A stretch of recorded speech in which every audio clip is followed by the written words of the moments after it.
ஆரம்பத்தில் நான் இந்த ஒரு டாபிக் எடுக்கும்போது எனக்கு மிகவும் ஆச்சரியமூட்டும் வகையில் இருந்துச்சு. ஏன்னா, பல ஊர்களில், பல நாடுகளில், பல கண்டங்களில் ஒரு வீட்டில் ஒருத்தவங்க இறந்துட்டாங்க அப்படின்னா, அவங்கள ஒண்ணு அடக்கம் பண்ணுவாங்க, அப்படி இல்லைன்னா எரிப்பாங்க. இது 2மே பண்ணாம, ஒரு இன மக்கள் மட்டும் அவங்க கூடயே அந்த பிணத்தோடையே வாழ்ந்துட்டு இருக்காங்கன்னு சொன்னா உங்களால நம்ப முடியுதா? எஸ். அவங்க எப்படி வாழ்றாங்க? எதனால வாழ்றாங்க? அப்படிங்கிறத இந்த வீடியோல டீட்டெயிலா பார்த்துருவோம். Yes. Welcome to Shoban and cover.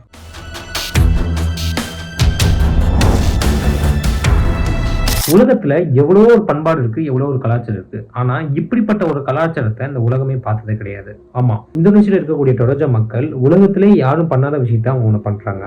அதாவது அவங்க ஊர்லயோ, அவங்க வீட்லயோ யாராவது ஒருத்தவங்க இறந்துட்டா, அவங்கள அடக்கம் பண்ணாம அந்த உடலோடையே வாழ்ந்துட்டு வராங்க. இந்த டொரஜா மக்களை பொறுத்தளவு மரணங்கிறது ஒரு முடிவல்ல, அது ஒரு பயணமாக நம்புறாங்க. ஒருவர் அந்த குடும்பத்தில் இறந்த உடனே அவங்கள அடக்கம் செய்ய மாட்டாங்க. அந்த உடலை பல வாரங்களா, பல மாதங்களா, சில வருஷங்களா வீட்டிலேயே வச்சுட்டு வராங்க. அந்த இறந்தவங்களோட உடலை ஃபார்மலின்ங்கிற ரசாயனத்தை யூஸ் பண்ணி அந்த உடலை பாதுகாத்துட்டு இருக்காங்க. ஏன்னா அவங்க இன்னும் உயிரோடு இருக்காங்கன்னு நம்புறாங்க. அதே போல அவங்களுக்கு தேவையான உணவு, உடை எல்லாம் டெய்லி கொடுத்துட்டு வராங்க. அந்த குடும்பத்தில் இறந்த பிணத்தோட தினமும் அவங்க பேசிட்டு வராங்க. அவங்களுடைய மரணத்துக்கு பின்பு ஒரு பெரிய விழாவாக கொண்டாடுறாங்க. பல நூறு விருந்தினர்களை அழைச்சி பன்றி, எருது போன்ற உயிரினங்களை பலி கொடுத்து பாரம்பரிய இசை, நடனம் ஆகியவற்றை நடத்தி அது ஒரு பெரும் விழாவாக கொண்டாடுறாங்க. இவங்க இதை மட்டும் பண்ணல, பல வருஷத்துக்கு முன்னாடி இறந்து போனவங்களோட உடலை தோண்டி எடுத்து அதை ஒரு விழாவா கொண்டாடுறாங்க. தோண்டி எடுக்கப்பட்ட அந்த பிணத்தை அதை சுத்தம் செஞ்சு அதற்கு புதிய உடை அணிவித்து அந்த பிணத்தோட சேர்ந்து போட்டோவும் எடுத்துக்கிறாங்க.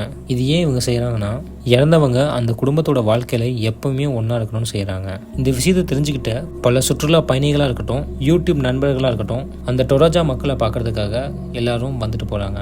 பல பேருக்கு இது ஒரு ஆச்சரியமா இருந்தா கூட சில பேருக்கு இது அதிர்ச்சியாகவும் இருக்கு.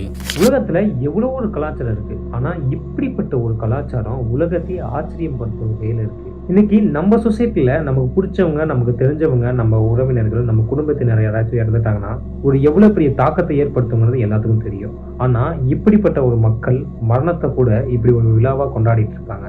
அதனால நமக்கு பிடிச்சவங்க நம்மளை விட்டு இன்னும் போகல, இன்னும் நம்ம கூட வாழ்ந்துட்டு தான் இருக்காங்க. அதுக்கு ஒரு மிக சிறந்த எடுத்துக்காட்டு இந்த டொரஜா மக்கள். அதனாலதான் டொரஜா மக்களுடைய கலாச்சாரம் ஒரு மிகவும் சிறந்த கலாச்சாரமா இருக்கு. இந்த டொரஜா மக்களோட கலாச்சாரத்தை பத்தி நீங்க என்ன நினைக்கிறீங்க? உங்களோட கருத்துக்களை கீழே கமெண்ட்ல சொல்லுங்க. இந்த மாதிரி மோர் இன்ட்ரெஸ்டிங்கான கண்டென்ட்டுக்கு ஷோபன் அண்ட் கவர் சேனலை சப்ஸ்கிரைப் பண்ணுங்க.